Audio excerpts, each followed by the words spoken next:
وهذا استشفاء بالالتجاء إلى الله والاستعانة إليه والاستعانة به وتفويض الأمور إليه وطلب الشفاء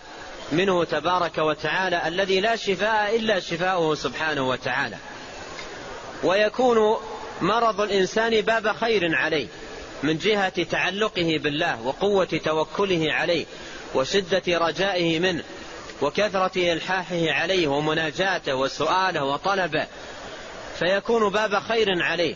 في المناجاة والسؤال والطلب والانطراح بين يدي الله والبكاء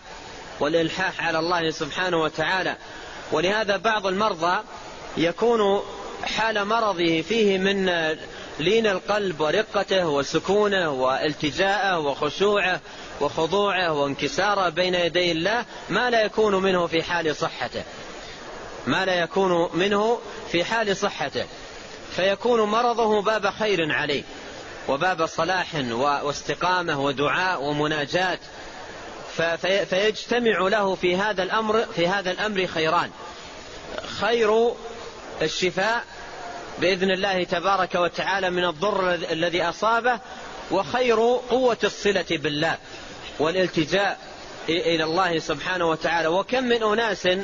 وفقهم الله تبارك وتعالى وخرجوا من مرضهم مهتدين مستقيمين محافظين على طاعة الله تبارك وتعالى.